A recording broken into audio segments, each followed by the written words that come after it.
Welcome. This video is going to take a look at a build that I think could be one of the strongest tank builds in the game by leveraging the new power of the Void Gauntlet.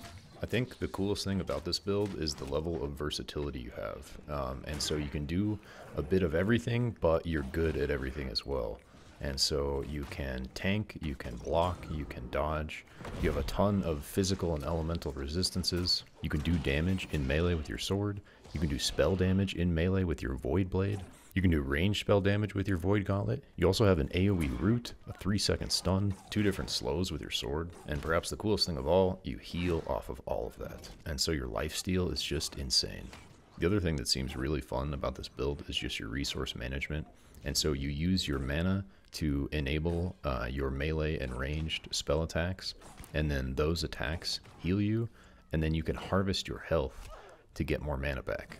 And so it's really this nice cycle of using your mana to deal damage, healing off that damage, and then hurting yourself to get the mana back if you need it. And yeah, you're basically just a beast.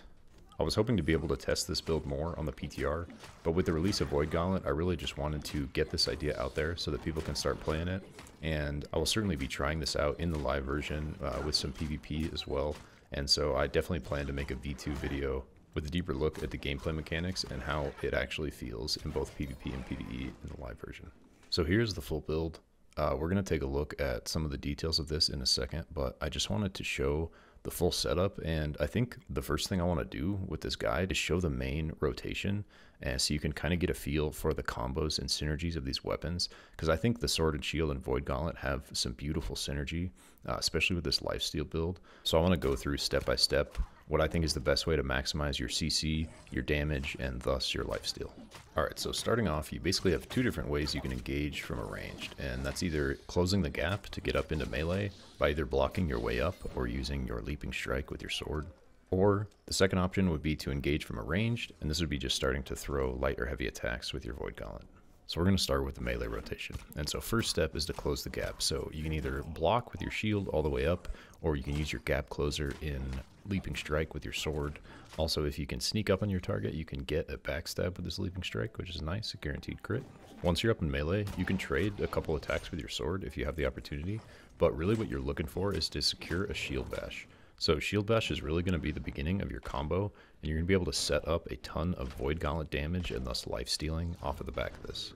So once you secure your 3-second stun with shield bash, you are going to move behind the target and pull out your Void Blade. So your Void Blade is basically the melee version of your Void Gauntlet, and it's going to do 100% weapon damage on light attacks and 150% weapon damage on your thrust heavy attack. But the best part about it is that every successful melee attack counts as a spell hit, and so you can proc a lot of the passives in your spell tree that depend on spell hits from this Void Blade and attacking in melee. So first, every successful hit with your Void Blade is going to grant a stack of Disintegrate. And Disintegrate is a dual damage over time and debuff, so it deals 5% weapon damage per second and also reduces damage absorption by 5% for 8 seconds, and it stacks up to 3 times. And so once you've attacked 3 times with your Void Blade, your target is going to have a 15% weapon damage per second dot ticking on them, as well as 15% reduced damage absorption. For 8 seconds, every successful attack with the Void Blade refreshes these stacks. And then there's some really nice synergy within the Annihilation tree where successful heavy attacks heal yourself for 5% weapon damage per Disintegrate stack on the target from Leeching Blade. And so basically, if you have 3 Disintegrate stacks and you do a heavy attack, you're going to heal for 15% weapon damage from that. And then on top of that, you have 10% crit damage on Void Blade attacks. You have 10% crit chance when you're above 50% health. And then on critical hit, you're going to gain health equal to 15% of damage done from Leeching Agony. So if you're able to crit a target with a heavy attack from your Void Blade, which is exactly what we're setting up with our Shield Bash, you're going to be able to guarantee a heavy attack crit to get your Leeching Agony. On top of all of this, every successful attack with your Void Blade gives you a stack of Void Essence because it counts as an ability hit. And so with Void Collar, at 6 stacks of Void Essence, you're going to automatically consume all stacks and gain a 3-meter aura that heals self and friendlies for 30% weapon damage and deals 30% weapon damage per second to enemies within. 5-second duration, 20-second cooldown. So when you're up in melee, successfully landing attacks with your Void Blade, you're going to be benefiting from 3 different heals coming through. That's the 15% heal off of damage done from your Leeching Agony, the 15% weapon damage heal from Leeching Blade if you heavy attack someone with 3 stacks of Disintegrate, and finally the big heal from Void Collar after you hit 6 times. If that's not enough healing to keep you alive, you also have your Mending Evasion, which dodging with full mana heals you for 80% of weapon damage. So you can manage your mana to try to proc your Mending Evasion. I think drinking a mana pot or a rejuve pot to get to full mana right before you're going to dodge if you need the heal is a good call. And if you need even more healing off of that, you can use your root to give yourself space, switch from your Void Blade back to your Void Gauntlet, and use your ranged attacks to regen that way. In a dire situation, if you need even more lifestealing than all that, you can stack your Essence Rupture on top of all this for another 20% lifesteal, but we'll get to that in a second because I think it's better played at the end of the combo. So after your Shield Bash and your Backstab combo with your Void Blade, basically what you're looking to do is to continue trading as much with your Void Blade as you can. So keep in mind, you're not going to have your shield out, so you can't really block that effectively. You do have a sword block. When your Void Blade is out, your right click actually does this block instead of doing the Harvest Essence, which is the converting health to mana, but it's not nearly as effective as blocking with your shield when you have your sword and board out. And so when you have your Void Blade out, I really recommend doing like 3 light attacks into a dodge, and do another 3 light attacks into a dodge, and just doing that as long as you have stamina. When you need a heal, you're going to want to try to get a heavy attack to proc your Leeching Blade. Basically what you're looking for here is the window where either your Void Blade's going to run out or they're getting out of range of you. And so in either of those scenarios, what you're going to want to do is use your Petrifying Scream. And so this is your AoE root. It deals 100% weapon damage, staggers and inflicts root to enemies in 5 meters in front of you, and disables movement for 2 seconds, 3 seconds if they're below 50% health. On top of that, it's going to give you 10% Fortify for 10 seconds, which is a really long Fortify compared to other weapons. And that's going to stack up to 3 times depending on how many enemies you hit. And so once you have them in this root, you can guarantee the ability to hit your Essence Rupture. So Essence Rupture is a projectile that you shoot, and what it does is when it hits, it puts a debuff on them for 10 seconds that makes it so anyone that hits them heals for 20% of the damage done. And so this applies not only to you, but also to your allies, not just your Void Gauntlet, but also your off weapon. Because this ability is a skill shot, and so you have to actually hit it for it to work, and because it's such a powerful ability and such a strong part of your kit, you really want to guarantee that you can hit it, and so you can use your root from your Scream to guarantee that you can connect your Essence Rupture. Once you have your root and then your Essence Rupture secured, you basically have 2 options. You can choose to step away and start trading at a range with your Void Gauntlet, or you can pull out your Sword and Board and continue the pursuit in melee. So if you land your root, you can just switch to your Sword and Board and start pumping them. I recommend immediately trying to do 3 light attacks because your 3rd light attack is going to give you a 20% slow. Also keep in mind that all of your sword damage at this point is healing you for 20% of the damage done for the next 10 seconds because they have Essence Rupture on them.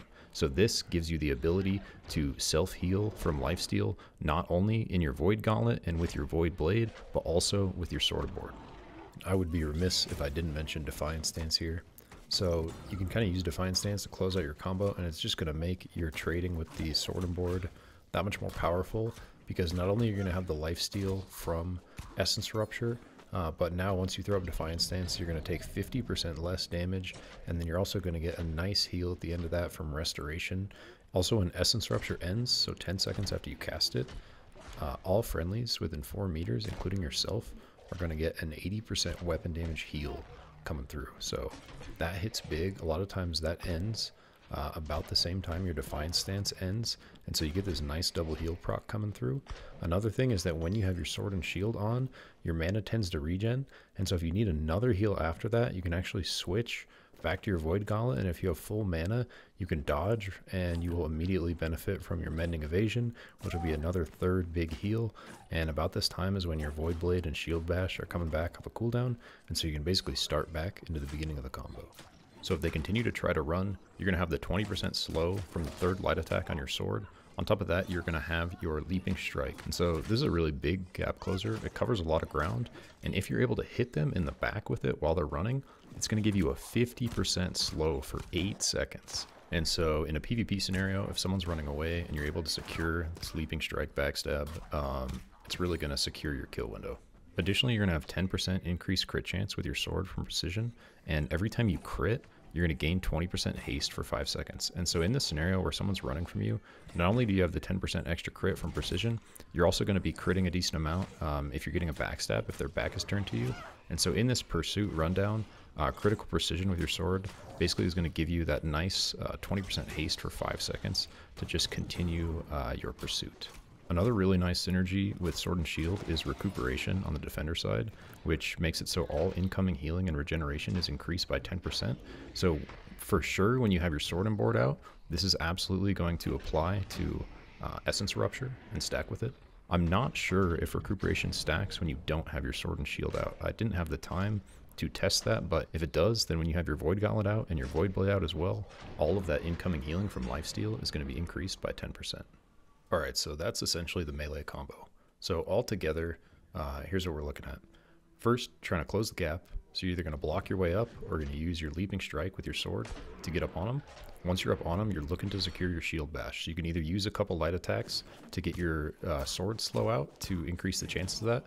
In PvP, if you're able to wait for them to be out of stamina, that's a way to guarantee your shield bash. And shield bash is where it really starts. So once you get your shield bash, you're going to move behind them, pull out your void blade, and start with a heavy attack to the back, followed by 3 light attacks. And so this is going to begin stacking your disintegrate as well as your essence stacks to proc your void collar keystone, which gives you the big heal. So this is your big burst window as well as where you're getting a lot of self-healing. So you're going to basically want to try to ride this state for as long as you can. So as long as you're on top of him, just continuing to trade, because you will win those trades with the amount of lifesteal you have, and utilizing your dodges to dodge as many of their attacks and abilities as you can, and basically just trying your best to blast them with this void blade out. Once your void blade is about to expire, or if they're able to get out of melee range from you, you're going to want to use Petrifying Scream, which is your AoE root. And once you have your root secured, you can then guarantee that you can hit your Essence Rupture, which is your 20% lifesteal for 10 seconds with any weapon. At this point, you can either switch from the Void Blade back to the Void Gauntlet, which you can just do by pressing your Void Blade ability again, and start to pump them at a range with spell attacks to regen this way. Or if you're going for the kill, you can pull out your sword and board and continue the pursuit in melee. So you're going to want to try to get your 3 light attacks on them while they're in the root to get your sword slow out. If they're able to increase the gap after that, you have your leaping strike to close the gap again. If you hit them in the back with that, that's another 8 seconds slow. And so you're basically just chipping away with your sword and shield until your shield bash comes back up and you can go through the rotation again. So I think that's really how you're going to want to work the melee combo. As far as engaging from a ranged goes, you really want to do this, I think, when you need health or where you're not in a position where you can close the gap. And so you're basically just going to be chunking heavy attacks with your Void Gauntlet. Because we're running deadly range, when they're more than 8 meters away, you're going to get 10% bonus damage. There's some really nice natural life stealing built into the heavy attacks anyways. And so basically you're just pumping heavy attacks until you can heal up again and re-engage in melee.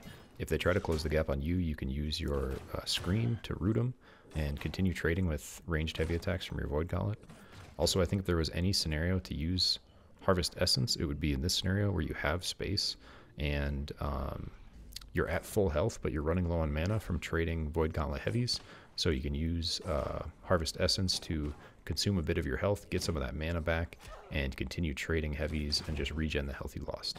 Also, there's just some awesome synergy with Mending Evasion and Harvest Essence, where as soon as you get to 100% mana from harvesting your health, you can dodge, and that's going to give you an 80% weapon damage heal because you're at full mana from Mending Evasion. So that's a pretty sweet little combo to bust out. As far as attributes and gearing goes, I think there's going to be a little experimentation with this to see what feels best in the live version of the game at level cap. But I think a good bet is going 200 in Constitution and then putting everything you can from there into Focus. In heavy armor, the 200 perk in Constitution with the 20% increase in armor is super high value.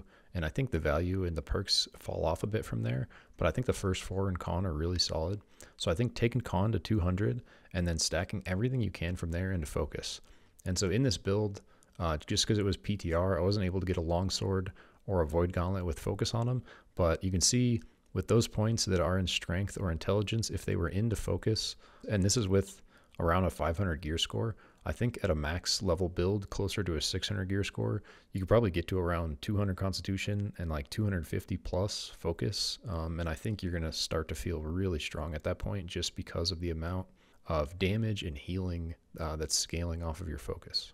Additionally, you're going to want to put an amber in your longsword, and that's going to make 50% of your longsword scale with focus as well.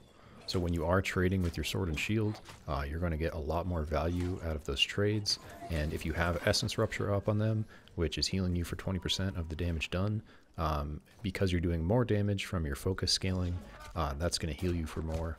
And so you just get a lot more value out of your sword and shield when you're running an amber. I think for tanking in a PvE scenario, you're obviously going to want a carnelian in either one or both of your weapons. So I think starting with it in your sword, and if you need the extra aggro, putting it into your Void Gauntlet, and essentially just playing with those to see how your aggro and threat feels. I would honestly carry a separate sword and Void Gauntlet that are both gemmed with carnelian and that have tank related perks. And then you can basically play with those to see how your threat is. And then otherwise, if you don't need the aggro, you're going to want to be running the amber in your longsword for the damage. And then I think for the Void Gauntlet, you have a couple options. If you're looking at, you know, DPSing and PvP and just out in the world killing stuff. And so I think one good option could be the Jasper. And so that's going to make it so it improves your damage after you take 3 consecutive hits. And I think max tier is like 16% increased damage or 15%. I think another really good option could be Opal. And that's because a lot of times when you're trading both with the Void Gauntlet and the sword, your stamina is less than half. And so at a max rank Opal, that's going to be 15% increased damage when your stamina is less than full. And that damage is going to be stacking with all your life steals. And so I think, honestly, probably Opal is the way I would go with this build for my DPS Gauntlet. As far as armor goes, for a full tank build, I think going full heavy is the way to go. And I think just getting as much damage resistance as you can through gem slots, and also PvP gear has some really good stuff with the resilience, reducing crit damage you take. And then I know there's also some really good, I think, Void Bent crafted heavy gear for tanks that has a lot of elemental resistance. And so basically getting as much of that high-end tank gear as you can, just to really beef yourself up, and making sure it's pretty much exclusively statted for constitution and focus, and then you can adjust your attributes from there to achieve your 200 constitution benchmark, and then push the rest into focus. And that is about all I have to say about this build at this point. Like I said, I didn't have a ton of time to test this in PTR or get a bunch of great footage, but I think the concept is sound, and I think it's going to be a really fun build, and I'm really excited to try it myself once I'm able to get a decent heavy gear set at 60. And so thank you for watching. I hope you enjoyed the video. I hope you found it useful.